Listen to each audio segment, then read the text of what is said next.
कल दूसरे नंबर की गाथा और दूसरे नंबर की गाथा में स्वसमय जो जीव होता है वो ज्ञान दर्शन चारित्र गुणों में स्थित होता है, और जो पर समय यानी मिथ्या दृष्टि जीव होता है वो पुद्गल कर्म प्रदेशों में स्थित होता है।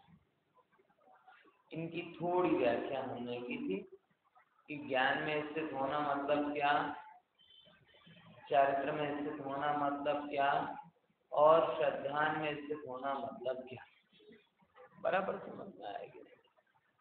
जगत को ज्ञेय जाने, बराबर, आत्मा को उपादेय माने, वो ज्ञान में। जगत को पर जाने, आत्मा को स्व जाने, वो श्रद्धा में। और जगत की घटनाओं से वैराग्य पोषण का भाव मन में ले और आत्मा के प्रति गमन का, आत्मा में लीनता की इच्छा रखे तो चल। जो ऐसा नहीं है अनिवार्य रूप से वह पुद्गल कर्म प्रदेशों में स्थित है। इसके दो मतलब किए, या तो वो संयोग वियोग के जोड़ने घटाने में पड़ा हुआ, या संयोग वियोग के निमित्त से होने वाले, या कर्म के उदय के निमित्त से होने वाले मोह राग देश आदि भावों में अपनापन मान के पड़े,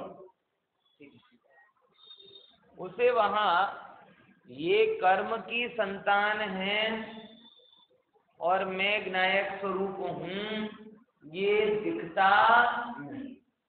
इतनी सी बात में है। अगर आप टीका में भी देखोगे ना तो टीका में बहुत एक लाइन की थी कि नीचे से देखो 9वें नंबर के पेज पर, 9वें नंबर के पेज पर नीचे से तीसरी चौथी लाइन देखो पर समय के लिए क्या बताया है।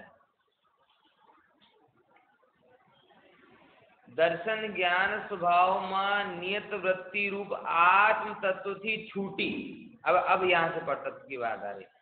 पर द्रव्य न निमित्त थी उत्पन्न मोह राग देशादि भावों साथे एकत्व गतपणे એટલે એકપણું માનીને વર્તે છે, ત્યારે પુદ્ગલ કર્મના પ્રદેશોમાં સ્થિત હોવાથી युगपद पर ने एकत्व पूर्वक जानतो तथा पर रूपे एकत्व पूर्वक परिणमतो एवो ते पर समय एम प्रतीत रूप करवामा आगे ख्याल। मतलब सीधे सीधे अर्थ में कहा है कि किसको, जो उसमें नहीं है, स्व समय जो नहीं है वो पर समय। मतलब बहुत सारे लोग ऐसी बात, अज्ञानी बाहर के मिथ्या दृष्टियों को ऐसा होता होगा। अरे भाई मिथ्या दृष्टियों को ये होता है तो जो भी स्व समय नहीं है वो सब मिथ्या। सात्विक ज्ञान को तो यहाँ सम्यक दर्शन बोला नहीं।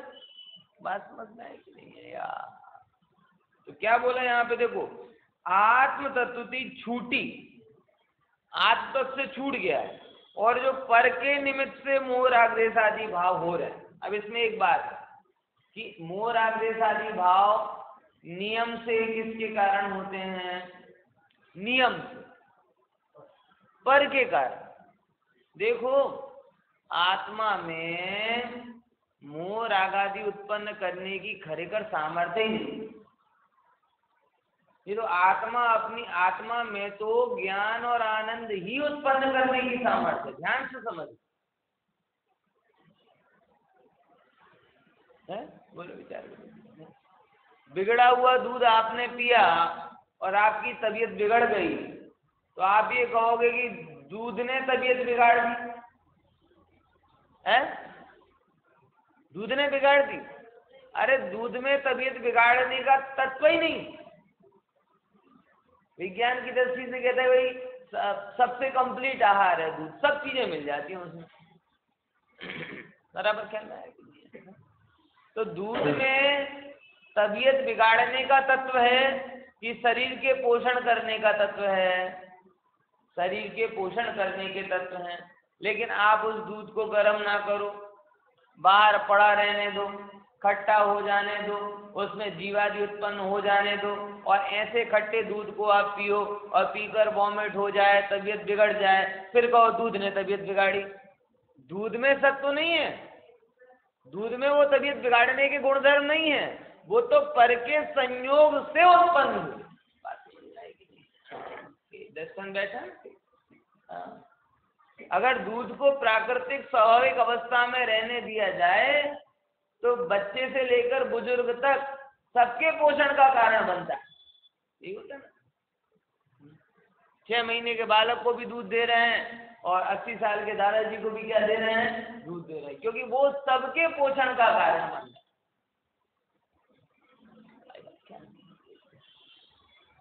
ऐसे ही यहाँ पे कह रहे भैया, आत्मा में रागादि उत्पन्न करने का सामर्थ्य नहीं है, तो जो रागादि दिख रहे हैं वो कैसे आए? जैसे दूध में पर का संयोग हुआ तो खट्टा हो गया, जीवादि हो गए, और जीवादि हो गए और वो तुमने पिया तो तुम्हारी तबीयत बिगड़ी।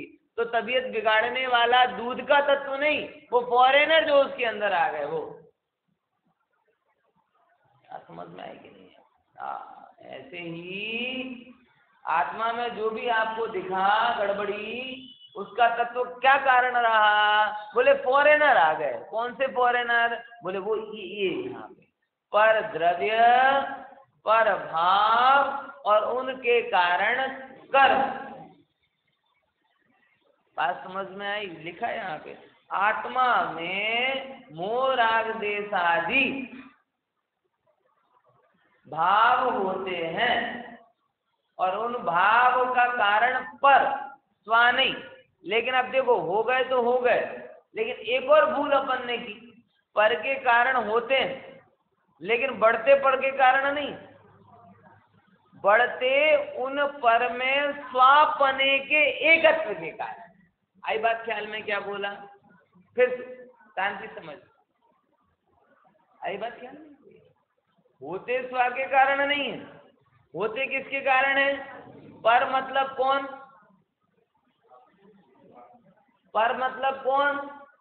अब पर मतलब आजू बाजू मत देखना, पूर्वकृत कर्म का उदय। नहीं तो ये बड़ा खतरनाक है। हमने आपको गन दे दी AK-47, तुम्हारे कारण राग हो रहा है, तुम्हारे कारण तुम मुझे गुस्सा दिलाते हो, वो तो समय सार से बाहर है। जो ये माने कि तुमने गुस्सा दिलाया, तुमने झगड़ा कराया, तुमने कपट करवाया, तुमने हिंसा करवाई, तुमने भोग भोगवाई, ये तो समय सार के बाहर है। वो समय सार लेकर नहीं चल रहा, AK-47 लेकर चल रहा है, सब पर आरोप लगा रहा है। समय सार कहता है, ए भाई, पर की जब बात करें तो ये बाहर में घूमते फिरते लोगों को पर मत समझना। पर के निमित्त से होते हैं, मतलब एक ही व्याख्या आएगी, कर्मकृत हैं। कैसे हैं? कर्मकृत हैं, और वो कर्म तुम्हारे द्वारा किए हुए हैं। कर्म तुम्हारे द्वारा किए हुए हैं तो कर्म आत्मकृत हैं। तो आत्मकृत कर्म और कर्मकृत रागादि भाव, तो एक एंगल से रागादि होने का कारण तुम ही, और एक एंगल से रागादि होने का कारण कर्म। 2 एंगल है, पर के कारण तो कुछ हुआ ही नहीं है, ये समझ। 2 एंगल मैंने बताया आपको, कौन कौन से हैं? कौन कौन से 2 एंगल से रागादि हो रहे हैं? हाँ, एक पर के कारण हो रहे हैं। तो पर मतलब कौन सा पर लेना है? कर्म रूपी पर लेना। कर्म मतलब कौन से कर्म? जो जीव के साथ पूर्व के रागादि भावों के फलस्वरूप जो उसने द्रव्य कर्म बांधे, उनके उदय में जीव को वर्तमान में रागादि पना होता है। आई बात समझ में? आई ना। तो इस एंगल से रागादि भावों को, रागादि भाव एक बहुत पेटेंट शब्द हो गया है, हमें कई बार खबर नहीं पड़ती कि हम क्या कहना चाहते हैं। मतलब जो भी आपके अंदर का इमोशनल ड्रामा है, सरल भाषा में उसे कहें, रागादि भाव मतलब क्या? Emotional drama. मन की जो भी महाभारत है वो सब, मतलब रागादि, अब कई बार ज्ञानादि रागादि, ज्ञानादि रागादि, वो सुनते सुनते क्या हो जाता है, मतलब वो अर्थ नहीं बैठता है किसकी बात कर, समझ गए ना। ज्ञान आदि जब बोला जाए तो जो जो मेरा है उसे लें, और राग आदि बोला जाए तो जो मेरा है नहीं लेकिन मेरे अंदर का करामात चल रही होती है, बैठा समय सार सुन रहा हूं लेकिन मन तो अपनी महाभारत खेल रहा है, वो कर्मोदय जन है। यहाँ बैठे हैं, अचानक वो याद आ गया कि वो काम वाली आई कि नहीं आई, ये कर्मजन है। यहाँ बैठे हैं, याद आया गाड़ी बराबर पार्क है कि नहीं, कोई टक्कर तो नहीं मार देगा, कर्मजन्य है। पंखा चालू हुआ तो बुरा लगने लगा, आवाज चालू हुई तो बुरा लगने लगा, है कमर दुखने लगी, घुटना दुखने लगा, ये सब कर्मजन्य है, ये सब रागादि भाव। जब हम रागादि कह रहे हैं तो वो बाहर कहीं मत देखने जाना है, कोई रागादि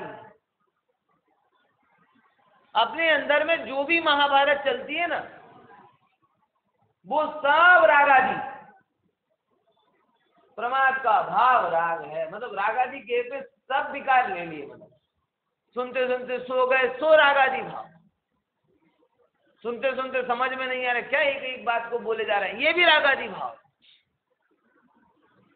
है। प्रदूषण की कोई बात बताएं, ये करें, ये भी रागादि भाव। मतलब जहां नायक नहीं हो वहां रागादि में हो। आप समझ में आई कि नहीं? और ये कभी कभी आप लोग इतनी सूक्ष्मता से निर्णय करते कि नहीं करते, लेकिन मुझे बहुत गहराई से इन सब चीजों का ध्यान रहता है कि मतलब काम करते करते कैसे आपको होता है। आपको अचानक ही अगर भय संज्ञा को उदय आना होता है ना, तो कोई कारण नहीं, कोई कारण नहीं, कोई भी आपके कुछ कह के नहीं जा रहा, कुछ करके नहीं जा रहा, अचानक ही आपको होता है अरे बस सब जगह थर्ड वेव आ रही है, किसी को कुछ हो गया तो। अब जो किसी ने कुछ बोला नहीं बोला, अमेरिका में लाख केस मिलने लगे, હવે શું થશે, એટલે શું થયો, कोई कारण नहीं है, लेकिन तो भी अचानक ही आपके मन में क्या आ गया, भय का भाव आ गया। कहां से हुआ था? आप तो काम ही कर रहे हो, ये पूर्वगत कर्म का होता है। अब आ गया ठीक, अब क्या करना? बोले आने से बढ़ता नहीं है, आने का कारण है पर पूर्वगत कर्म का उदय, और बढ़ने का कारण है उसमें एकत्व। ये यहां समझना आई बात ख्याल कि भय का उदय आ गया, ये तो पूर्वगत कर्म का उदय है, आत्मा से भय उत्पन्न नहीं हुआ, क्योंकि आत्मा तो अभय करने वाली है। लेकिन तो भी भय के परिणाम को हमने देखा जाना ना, तो बोले हाँ भय का परिणाम हुआ, ये हम फील कर रहे हैं। तो ये कहां से हुआ? बोले आत्मा से तो नहीं आया, दूध में तो दुर्गंध आती नहीं है, ये खटास की गंध आई कहां से? मतलब सीधी सी बात है, इस दूध में फॉरेनर आ गए हैं, जीव उत्पन्न हो गए हैं। आपको पता है ना, हम खट्टा नींबू खा लेते हैं, लेकिन दूध जरा सा खट्टा हो तो बोले अभक्ष्य, खाटो सही क्यों, खाटो सही क्यों। क्यों भाई ऐसा क्यों करते हैं? खट्टे से परेशानी है क्या? अगर खट्टे से परेशानी होती तो नींबू को भक्ष्य क्यों बोला जाता है? चलित रस होता है ना, चलित रस अपने आप एक अभक्ष्य 22 प्रकार के अभक्ष्य होते हैं ना, 22 प्रकार के अभक्ष्य, उनमें एक अभक्ष्य होता है कौन सा? चलित रस। क्या मतलब होता है इसका? है जो उसका स्वभाव था उससे चलित हो गया, मतलब दूध खट्टा हो जाए तो चलित रस, ऐसा कभी होता नहीं, लेकिन कल के दिन मिर्ची मीठी हो जाए तो चलित रहे। कारण ये भाई हुई कैसे, हुई कैसे? खट्टे से प्रॉब्लम नहीं है साहब, खट्टे से प्रॉब्लम नहीं है। दाल खट्टी हो जाती गर्मियों में, है ना, सब्जियों में अलग टाइप की गंध आने, आप आचार्य बोलते अभक्ष है, बोलते गजब है, इससे बड़ी खट्टी चीजें, इससे बड़ी बेस्वाद चीजें आप खा लेते हो, फिर इसको अभक्ष क्यों गिन रहे हैं? बोले इसके लिए गिन रहे हैं, इसका स्वभाव नहीं था, स्वभाव नहीं था तो भी इस रूप परिणमित क्यों हुआ?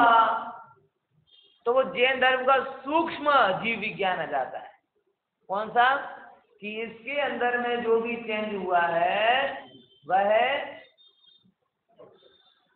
फॉरेनर्स के द्वारा हुआ, जीव से हुआ, और अगर अब आपने उसका सेवन किया तो इतने जीवों की हिंसा का घात लगे। और आजकल आपको बताऊं जो प्रिजर्वेटिव के नाम पर जो कर देते हैं, एक तो जैन धर्म की मर्यादा है और दूसरी प्रिजर्वेटिव वाले, ये प्रिजर्वेटिव वाले जीव को उत्पत्ति को नहीं रोकते, बस स्वाद मेंटेन कर लेते। तो तुम्हें लगेगा कि वैसे ही का वैसा है, क्योंकि वो जीवोत्पत्ति तो उसमें हुई लेकिन वो स्वाद को नहीं बदला, ऐसे उस अन्य कणों पे वो ऐसा प्रिजर्वेटिव डाला। आपको लगता है कि साहब इसमें लिखा है इतने दिन की मर्यादा, ये जैन धर्म की मर्यादा और वो प्रोडक्ट में लिखी हुई उन वस्तुओं की मर्यादा के बीच में अंतर है। वो बिगड़े हुए स्वाद से नहीं समझते, वो ये समझते कि जब तक हमने प्रिजर्वेटिव डाला है तब तक इसका स्वाद नहीं बिगड़ेगा, अंदर में कुछ भी बिगड़ जाए तो चलेगा। और अपने यहाँ पर जब बात कही जाती है कि स्वाद बिगड़ना तो एक चिन्ह है, मूल बात यह कि इसमें जीवोत्पत्ति। और आज यही सारी बात बता रहे हैं, प्रोसेस्ड फूड मत खाना, पैक्ड फूड मत खाना। क्यों साहब, क्यों? आप तो बोले थे ना बेस्ट बिफोर यूज, तो फिर क्यों खाने बेस्ट बिफोर यूज क्यों लिखा ये? 6 महीने 8 महीने 12 महीने सब्जी लेकर आ जाओ, ये लेकर आ जाओ, कारण क्या है? जीव तो हो रहे हैं, केवल उतना ध्यान डालते हैं प्रिजर्वेटिव के द्वारा कि स्वाद ना बिगड़े। अब जीव खा जाओ तो जीव खा जाओगे, पेट में जाएंगे, स्वास्थ्य बिगड़ेगा। अब ये बात उनको अब समझ में आ रही। जहाँ गेहूं मिलता नहीं था वहां डबल रोटी खाना सीखा उन लोगों ने, ब्रेड खाए, ये खाए। आज पूरी दुनिया पागल हो गई, 50 प्रकार के आइटम ब्रेड से ही बना रहे, जबकि माइक्रोस्कोप से देखो तो उसमें अलग से जीव चलते हुए दिखाई दे।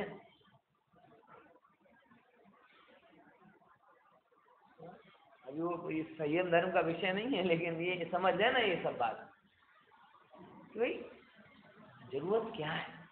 इतने सुंदर देश में हो जहाँ 12 महीने धूप मिलती है, 12 महीने फल सब्जियां आती हैं, अन्न मिलता है हमेशा बराबर, जीवन शैली ऐसी है जहाँ पर सबको काम पे नहीं लगाया जाता। एक को बोला जाता है कि भाई तुम अहिंसा और संयम के महान काम को साधो, मतलब गृहस्थ माताओं बहनों को क्या बोला, एक दिमाग को धोड़ा, मतलब माताओं बहनों को गृहस्थी के कार्य मतलब ऐसे लगते हैं कि मतलब हम इंफीरियर है। और बाजार में जाकर 50 प्रकार के कषाय करके 5-10 हजार कमा के आ जाए तो बोले हाँ अब कुछ बंद। ये दिमाग की जो ब्रेन वॉशिंग है ना, ये बड़ी खतरनाक है। अरे भाई माताओं बहनों की बहुत बड़ी जिम्मेदारी है कि घर में तुम अहिंसक वातावरण बना के रखो, संयम का वातावरण बना के रखो। ये तुम इंफीरियर नहीं हो। ये पुरुष तो कागज की कमाई करते हैं, आप अहिंसा की कमाई कर सकते, आप संयम की कमाई कर सकते।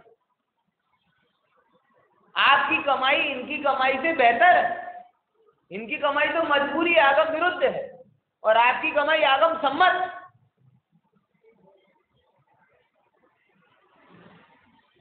लेकिन मेरी बात नहीं मानोगे, क्यों? क्योंकि पड़ोसन आके बोल मैं तो ये जॉब करती हूँ, मुझे उसमें 15,000 मिलते, बात पूरी। पंडित जी जाए घर पे, उनका तो काम नहीं है। पर 5-10 हजार रुपए का सम्मोहन भी इतना जोरदार होता है कि अहिंसा और संयम जैसी महत्वपूर्ण चीजें हमें उसके आगे गौण दिखाई देती। और उससे बड़ा काम हो गया फिर आलस। कौन करे? बधु मड़े से नहीं आओ, डॉक्टर सब चिल्ला चिल्ला के कह रहे हैं कि मत खिलाओ, मत कराओ, मत करो, ये करो, वो करो। आप समझ में आ रहा है। हम वो अहिंसा के एंगल से कहते थे तो नहीं समझ में आता। अहिंसा मुख्य था तो भी स्वास्थ्य तो पलता ही था ना उससे। चलो संयम धर्म की थोड़ी सी चर्चा का मूल्य, इस विषय में बहुत बोलने का मन होता है। इतनी बुद्धि इतनी विपरीतता को प्राप्त हो गई है कि क्या कर, ये समस्या है। चलो अपन तो फिर से पुनः अपने विषय पे आते हैं कि जो चीज पोषण करने वाली थी वो रोग उत्पन्न करने वाली स्वभाव से नहीं हुई। किसके कारण हुई? पर यानी कर्म के निमित्त। किसके कारण हुई? कर्म यानी कर्म। और वो कर्म दो प्रकार के हुए। कैसे? एक अपेक्षा से वो परकृत और एक अपेक्षा से स्वकृत। कर्म के द्वारा हुई है, इस एंगल से हमने उनको रंगादी भावों को कैसे बोला? परकृत। तो हम तो क्या करें, हमारा तो कोई दोष ही नहीं है, सब कर्म ने कराया। बोले नहीं, वो कर्म किसने बांधे? तुमने। तो इस एंगल से वो क्या हो गए? स्वकृत। बात समझ में आई कि नहीं आई? दोनों बातें एक एंगल से कर्म के द्वारा, क्योंकि कर्म का निमित्त नहीं मानो तो राग आदि स्वभाव हो जाए, फिर तो नष्ट ना हो। और कर्म का निमित्त इतना जोरदार मान लो कि कर्म बलजबरी से आपको राग आदि कराए तो आपका मोक्ष नहीं हो, फिर तो कर्म आपको विकार कराता रहेगा, आप विकार करते रहोगे, कर्म नचाता रहेगा, आप नाचते रहोगे। बोले नहीं, वो कर्म भी तेरी भूल का परिणाम है कि नहीं? बात हाँ, चक्कर बिल्कुल क्लियर है कि पहले भूलता है, कर्म बांधता है, कर्म बांधता है तो उदय में आते हैं, और उदय में आते हैं तो फिर रागादि भाव होते हैं। वो रागादि भावों के कारण पुनः कर्म बांधता है, फिर उदय में आते हैं, फिर वो रागादि करता है। ऐसे करके संसार चले।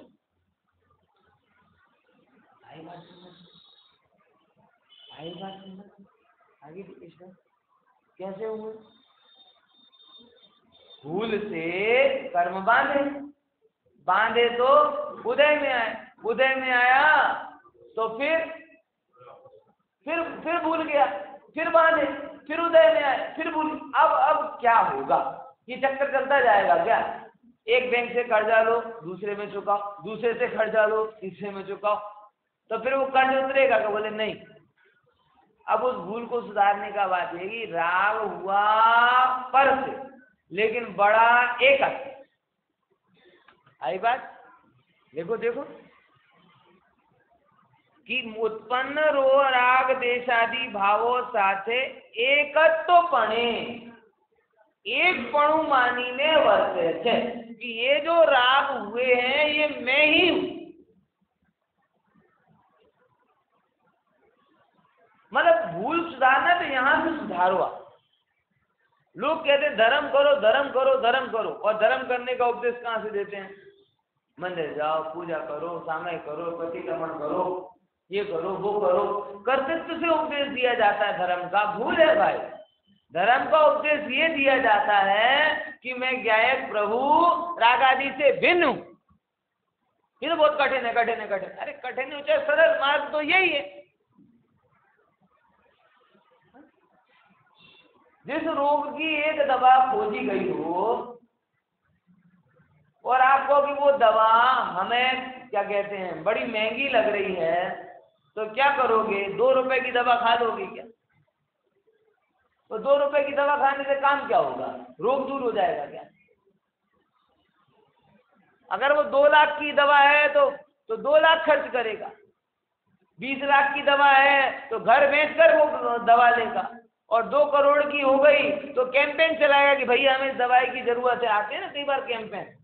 वो एक अभी बीच में कोई आया था, 18 करोड़ की दवाई थी, 16 करोड़ का इंजेक्शन था, कैंपेन सेव फॉर फलाना, सेव फॉर फलाना। लेकिन दवा नहीं बदलता। वो कहे दवा तो 20 करोड़ की है, इतने पैसे हमारे पास में नहीं है, एक काम करते हैं 2 रुपए में जो दवा आती है वो देते। रमकड़ू छे रमकड़ो ही नहीं आता, 2 रुपया।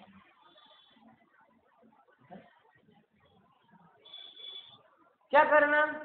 अब ये लोगों की अभी तक ये समस्या है। धर्म की हम शिक्षा देना चाहते हैं, बुक दे तो वो हाई लेवल की बात है, हाई लेवल की बात है, हाई लेवल की बात है, तो तुम हाई लेवल पर जाओ। क्योंकि राग का अभाव तो यहां से होगा, संसार के अभाव की प्रोसेस यहां से चालू होगी। बोले पंडित जी सरल सरल सी बातें बोलते हो कि पानी छान कर पियो, देख कर चलो, गुस्सा मत करो, न्याय से रहो, नीति से रहो, पूजन करो, माँ बाप का ध्यान रखो, ये सब बातें बड़ी समझ में जाती है। पर राग आदि मैं नहीं हूँ ये ख्याल में नहीं आता। तो नहीं आता तो क्या करें? आचार्य से पूछो ना कि भैया भूल यहाँ है, यहाँ से सुधरेगी। राग देखो, राग मतलब संसार, पर समय मतलब संसारी अवस्था, और स्व समय मतलब सुख की अवस्था, मोक्ष की अवस्था। पर समय की अवस्था जब तक जाएगी नहीं, स्व समय की अवस्था तब तक आएगी नहीं, और स्व समय की अवस्था जब तक आएगी नहीं, सुख और धर्म का प्रारंभ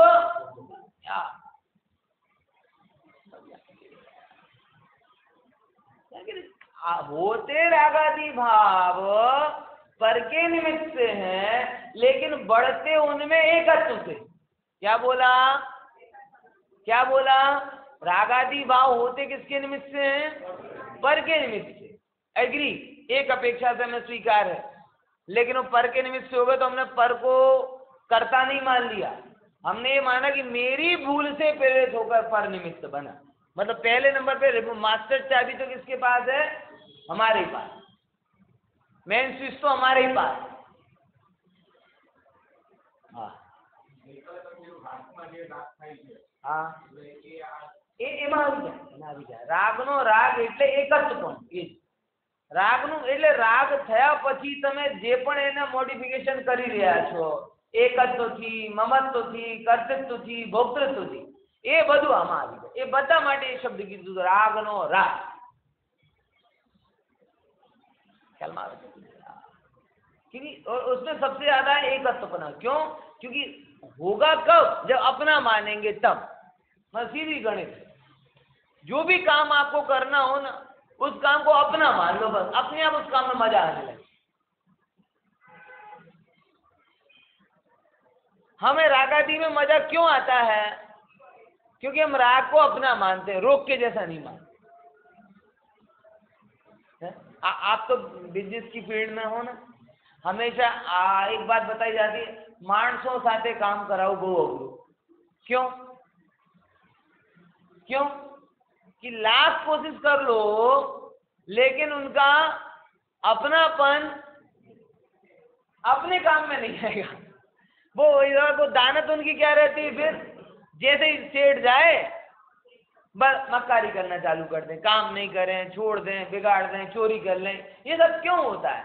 और वही काम आप क्यों कर लेते हो अच्छे? वो काम इसलिए तो कहते ना, मानसों जोड़े काम कराओ वो अघरू। क्यों? क्योंकि एकत्व पने के बिना, और इसी एकत्व के लिए तो कई लोगों ने वो होशियारी की, कौन सा, कि कमीशन दे दिया उसको 5%, 10%, है ना। ये व्यापार में हमने नई स्टाइल अपनाई। क्यों साहब? ये 5-10% कमीशन नहीं है, ये 5-10% क्या किया अपन ने उनके साथ में? एकत्र कि भाई तू अगर करेगा, मैं अगर 90 रुपए कमाऊंगा तो 10 रुपए तू भी जा, तेरे पास में भी जाएंगे, तो काम अच्छा करने लगता है। क्यों? क्या हो गया? एकत्वपना। यही गणित है ना, समझे कि नहीं समझे? वो एम्प्लॉय और हो जाए, अरे वाह सेठ 90 ले जाए, हमें 10 रहे, तो क्या करे, तू ही सेठ बन जाए। और सेठ क्या कर सकता है? समझ आया कि नहीं आया? इसीलिए भैया राग का होना और राग का बढ़ना, देखो राग के होने से पर समय नहीं हो जाता, ध्यान रखना। राग तो आपका 8वें 7वें 8वें गुणस्थान 6ठे गुणस्थान तक तो स्थूल राग चल रहा है, और 10वें गुणस्थान तक सूक्ष्म राग चल रहा है। राग के होने मात्र से किसी को पर समय पना नहीं होता। अगर राग के होने मात्र से पर समय पना होवे तो पर समय पना 10वें गुणस्थान तक मानना, लेकिन राग में एकत्व से पर समय, इसीलिए बोला पुगल कर्म पदे से स्थितम। और इस स्थितम की परिभाषा में किया है कि जो, देखो लिखा है यहाँ पे, एकत्वपणु मानीने वर्ते छे ત્યારે પૂતગલ કર્મના પ્રદેશોમાં સ્થિત હોવાથી યુગપદ પરને એકત્વ પૂર્વક જાણતા તથા એક રૂપ પર રૂપ एकत्व पूर्वक परिणमतो। जो અહીંયા આવી ગયો 9 નંબરના પાનાના છેલ્લી વિકલ્પ कि जब वो दोनों को एक रूप मानता है तो एक रूप जानता हुआ कि मुझे गुस्सा आया। अब देखो जैसे ही गुस्सा आया, गुस्से से शुरू क्यों करता हूं? क्योंकि आचार्यों ने शुरू किया। आचार्यों ने पहले नंबर की कसाय क्रोध लिखी, इसलिए बार बार गुस्से से बात को शुरू करता हूं। गुस्सा करके नहीं करता, गुस्से के उदाहरण से शुरू करता। समझ आया? गुस्सा आया, बराबर आप इसको काम में भी लगा सकते हो, मान में भी लगा सकते हो, माया लोभ में भी लगा सकते हो, भोग में, सब में लगा सकते हो। आचार्य ऐसा अभ्यास आपको कराएंगे। अपन तो पहले नंबर की चीज को पकड़ते हैं। जैसे ही क्रोध आया, आपको सबसे पहले नंबर की भूल आता कब है कि आप जब अपने आप को आत्मा नहीं मानते तब आता है। आप विचार करके देख लो, मैं गलत नहीं बोल रहा, सच बोल रहा हूं, बहुत गहरे प्रयोग से ये बात बोल रहा हूं। आप अपनी कसायों का क्षण खोजिए और उसका स्मरण कीजिए, आपको स्पष्ट पता चलेगा कि जब मैंने अपने आप को आत्मस्वरूप नहीं माना तभी क्रोध हुआ, तभी मान हुआ, तभी मायाचारी कामादि लोभादि विकारी भाव हुए। शाब्दिक ज्ञान की भी इतनी महिमा है, आत्मिक ज्ञान की तो बहुत दूर की बात है।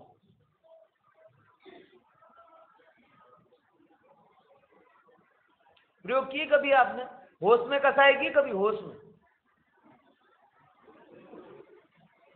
होश में कसाई की? होश में रहो तो कसाई कर्म, बेहोशी में हो। आत्म स्वरूप की भान की अवस्था नहीं होती तब होती। मैं ज्ञायक प्रभु चैतन्य परमात्मा सर्व पर पदार्थों का ज्ञाता दृष्टा मात्र हूं, ये स्मृति से निकलता है तो कसायों का अंधकार चालू होता है। ये चैतन्य सूर्य अस्त होता है तो कसायों का अंधकार प्रारंभ होता है। अगर ये चैतन्य नित्योदित विज्ञान घन स्वभाव, अमृतचंद्राचार्य का बहुत प्रसिद्ध शब्द है। कौन सा, क्या शब्द बोलते वो? कई बार बोलते हैं वो, ये टीका में आपको कई बार दिखाई देगा, बड़ा बार बार शब्द बोलते, नित्योदित ज्ञान स्वभाव, नित्योदित विज्ञान घन स्वभाव, कि जो विज्ञान घन स्वभाव नित्य उदय को प्राप्त हो, ऐसा स्वभाव अगर हो तो कसाय न।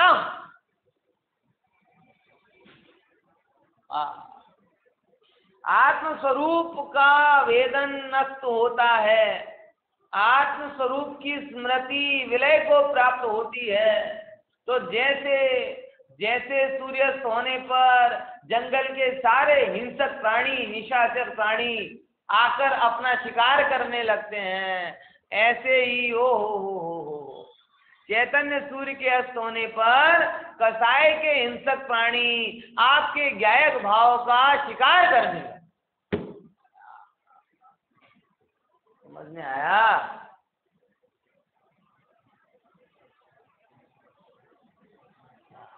कौन शिकारी और कौन शिकार? इसलिए कहते हैं देखो, एकत्व पूर्वक अजान तो मतलब कसाय होती तब है कि जब आप आत्म स्वरूप को जान लें। अब जैसे ही अगर आपको होश में अगर आपने कसाय की ना, तो आपको ज्ञायक जानने वाला तत्व और कसाय ये दोनों अलग अलग दिखाई देंगे। सच बता रहा हूँ, आप अंदर में अगर आपके अंदर में दो धारा चल रही ना, कि एक जानने की ज्ञान धारा और एक कर्म धारा, देखो कसाय तो तब भी हो रही, लेकिन अगर आपके अंदर में दो धारा है तो वो तुरंत उसको कंट्रोल कर ले,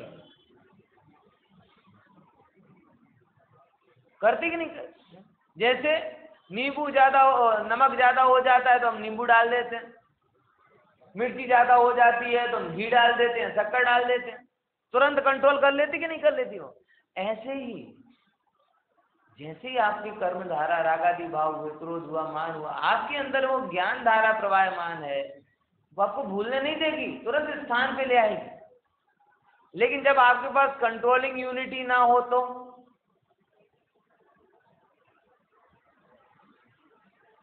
देखो एक बात बताऊं, साइंस आप लोगों ने पढ़ी पढ़ी नहीं होगी तो मैं पढ़ा देता हूँ, थोड़ा सा चैप्टर मुझे पढ़ा। एक न्यूक्लियर रिएक्टर होता है और एक न्यूक्लियर बॉम्ब होता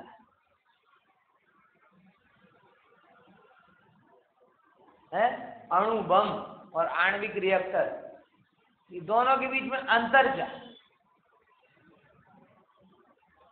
है?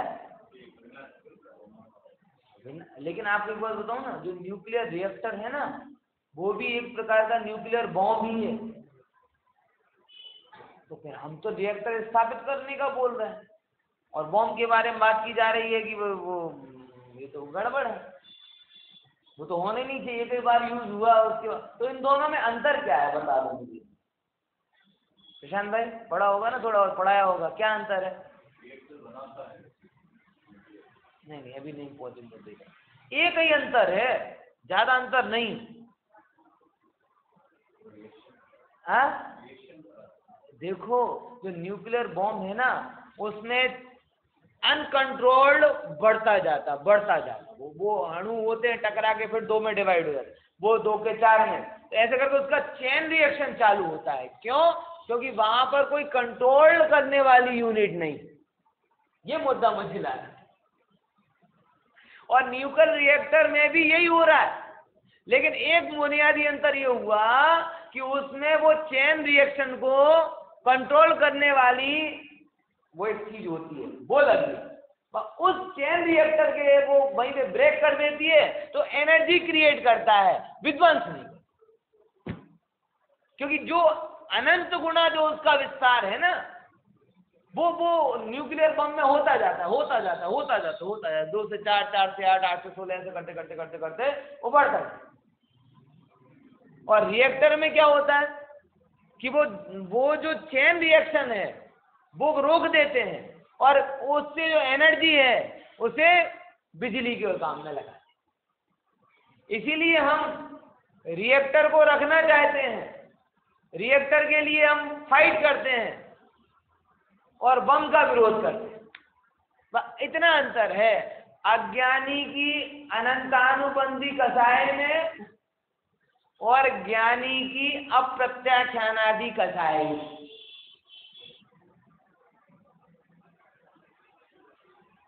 आई बात समझ में? क्या बात ख्याल में आई कि अज्ञानी की जो कसाय है अनंत, जैसे अणुबम का जो चेन रिएक्शन है उसके पास कंट्रोलिंग चीजें ही नहीं है ना, कैसे करे वो बम बन जाती। इसलिए अपने जो शब्द बोला जाता है ना, ज्ञानी भी गुस्सा कर रहा है, अज्ञानी भी गुस्सा कर रहा है, बोले अज्ञानी का गुस्सा अनंत गुना बंध का कारण होता है और ज्ञानी का बोले ज्यादा समझता है। क्यों? ज्ञान धारा है ना, तो ज्ञान धारा क्या कर देगी, थोड़े समय बाद में उस कसाय को डाइल्यूट कर देगी। और अज्ञानी के पास में वो सिस्टम ही नहीं है, इसीलिए उसका मात्र और मात्र क्या करेगा, आई बात में। इतने से अंतर से जब हम साइंस एंड टेक पढ़ते थे ना, तब हमें ये बात बताई जाती थी कि वो न्यूक्लियर, और ये तब की बात है जब वो न्यूक्लियर परमाणु डील चल रही थी और उसके लिए पूरा दुनिया एक तरफ थी ना, भारत और मनमोहन सिंह ने क्या किया था उसको करने, तब बड़ा मुद्दा हुआ था कि लोग हमें वो दे नहीं रहे थे न्यूक्लियर। हम कह रहे थे भाई हम लेंगे, क्यों? क्योंकि हमें बिजली के लिए उसे यूज करना है। तो बिजली और बॉम्ब में क्या अंतर आया? बोले कंट्रोलर है ना हमारे पास, अगर वो कंट्रोलर नहीं होगा तो अनंत गुना हो जाएगा। अज्ञानी की कसाई ऐसी है, चेन रिएक्शन। आप देखो ना, सेम चेन रिएक्शन चल रहा है। कर्म का उदय आया, रागादि भाव हुए, रागादि भाव में और कर्म बांधे और कर्म का उदय आएगा, है ना, और तीव्र उदय आएगा, फिर और रागादि भाव करेगा और कर्म बांधेगा, चेन रिएक्शन। फिर और तीव्र उदय आएगा और रागादि भाव करेगा और कर्म बांधेगा। मतलब 1 से 10, 10 से 100, 100 से 1000, 1000 से लाख। और ये सब किसके कारण हुआ है? उदय के कारण नहीं, एकत्व के कारण। किसके कारण? एकत्व। जिस क्षण उदय आया उसी क्षण ज्ञान स्वभाव को और राग स्वभाव को दोनों को भिन्न माना होता तो जो प्राप्त ज्ञान धारा है वो ज्ञान धारा इस कर्म धारा को कंट्रोल कर लेती। तो जो आगामी बंध की परंपरा थी तो आपके घर में ज्ञान का दीपक जल जाता, बिजली हो जाती, ऊर्जा मिलती।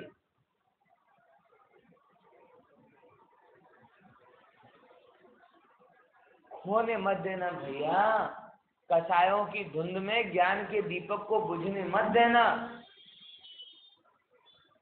बहुत भाग्य से दीप जला है कि जब आपको अनुभव के रूप में तो अलग, लेकिन शाब्दिक रूप से भी ये शब्द गूंजते हैं ना कि मैं आत्मा हूँ, मैं आत्मा हूँ, पर से भिन्न हूँ, रागादि से भिन्न हूँ। ये जो छोटे छोटे दीपक जल रहे हैं ना, इनके अंदर में भी बहुत सामर्थ्य है। खोने मत देना इस चीज को, अपना समझना, हितकर समझना।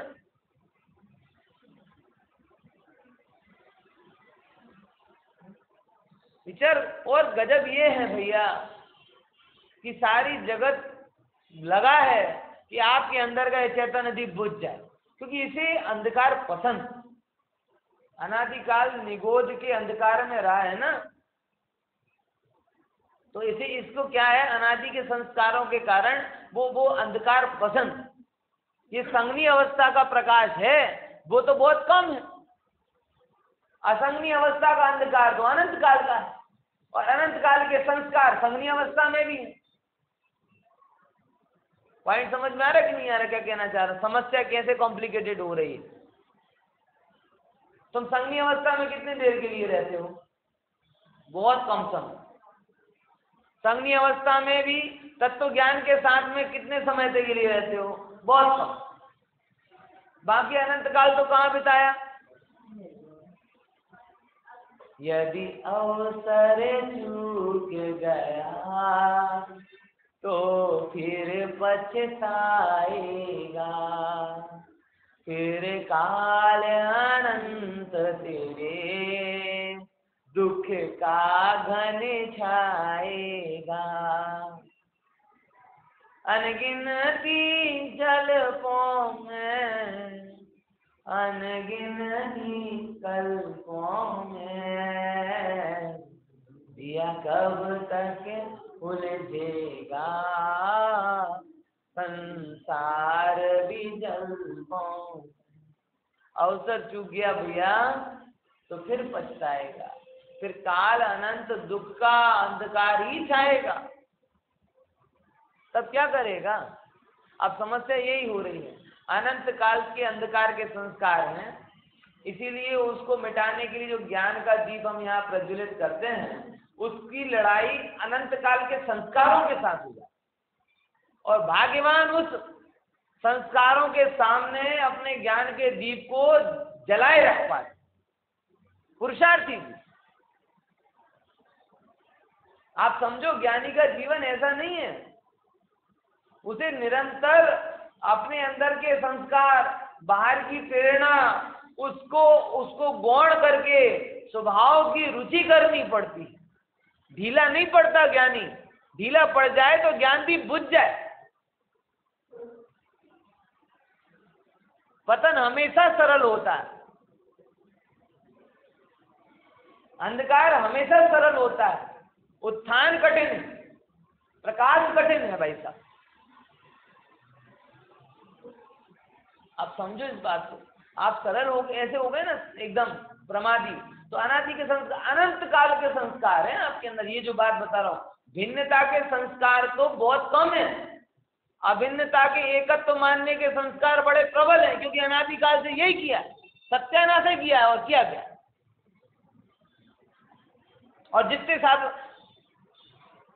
काशी निवासी सत्यानाशी सब आजू बाजू रहते हैं अपने,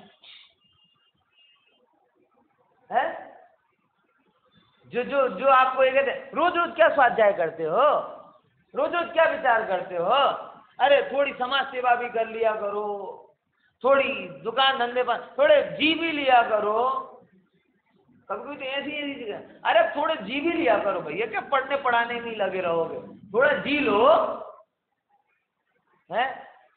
मनुष्य पर्याय मिली है, 4 दिन की मनुष्य पर्याय है।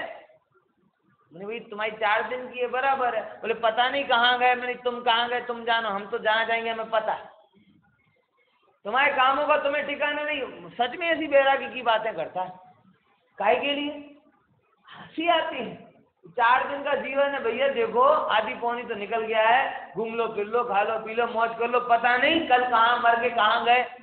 मैंने तुम कहाँ गए वो पता है हमें, और हम कहाँ जाएंगे वो भी हमें पता है।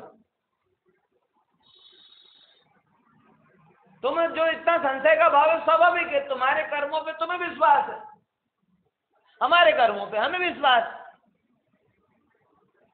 तुम्हें पक्का लग रहा है कि मनुष्य पर्याय में ऐसा कोई ढंग का किया नहीं है, इसीलिए या तो त्रिंच में जाओगे घोड़ा गधा बनोगे हैं, या नरक में पहुंचोगे, या कोई अलग पर्याय को पहुंचोगे। हमें हमारे कर्मों का भरोसा है। मतलब ये तो कोई गुण है ही, ये तो अगली पर्याय में आ ही जाएगा, इससे बेहतर आएगा, क्या चिंता करना है। ये संयोगों की तरफ क्यों देखें हम?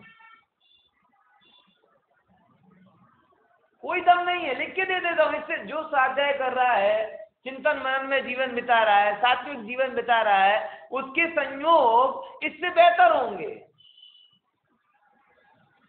इसमें कौन सी बड़ी बात है? क्योंकि यहाँ पे आप घिस जाओगे ना, तो अष्टोपदेश में आता है ना कि स्वर्ग का जो सुख होता है, नाके स्वर्गम नाको समीव, कि आप घिस जाओगे ना तो भी वैसा नहीं पा पाओगे। तो इसकी तरफ हम क्यों देखें? वो तो इसका बाई प्रोडक्ट है, वो भी चेन रिएक्शन है। हमें तो नरक के दुखों से भी भिन्न देखना है और स्वर्ग के सुखों से भी भिन्न देखना है। ना नरक के दुख की तरफ देखना है, ना स्वर्ग के सुख की तरफ देखना है। अरे जिन भावों के परिणाम स्वरूप ये नरक और स्वर्ग होते हैं, हमें तो उन भावों से अपने आप को चैतन्य स्वरूप ही देखना है, भिन्न अपने आप को। ये धर्म है भाई साहब।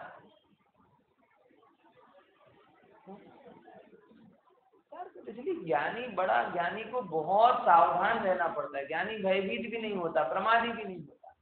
ज्ञानी प्रति समय अपने अंदर में अनंत काल के संस्कार और वर्तमान की मिथ्या प्रेरणाओं से के सामने अपने ज्ञान स्वभाव को रखता है हमेशा।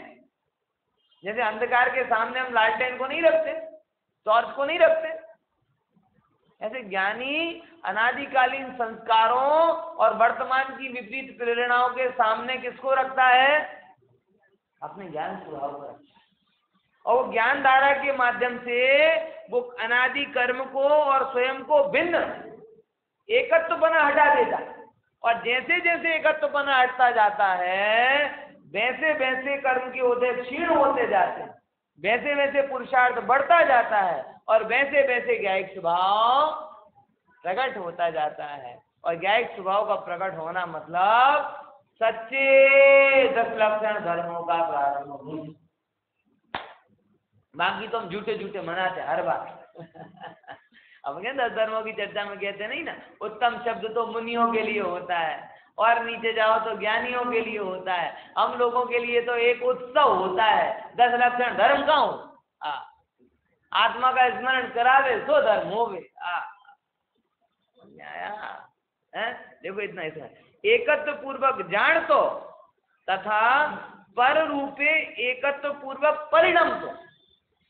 पर को एक मैं जान लेता है, और जान लेता है तो परिणमता है। अरे मुझे गुस्सा आया, किसके कारण आया? इसके कारण आया। तो गुस्से में क्या करना चाहिए है? हर रूप परिणमता नहीं होता। हर मनोविकार की कुछ मनोक्रियाएं, गुस्सा आता है तो मुंह से सुंदर सुंदर शब्द निकलने लगते हैं, और ज्यादा आता है तो हाथ पैर नृत्य करने लगते हैं। हाथ पैर क्या, नसों में बहने वाला रक्त भी खुशी के मारे फूला नहीं समाता, वो पूरे शरीर में तेजी से घूमने लगता है। आ रही कि नहीं आ रही बात है? मान होता है तो भौएं खिल जाती हैं, माथा ऊंचा हो जाता है? और बोलो, और बोलो।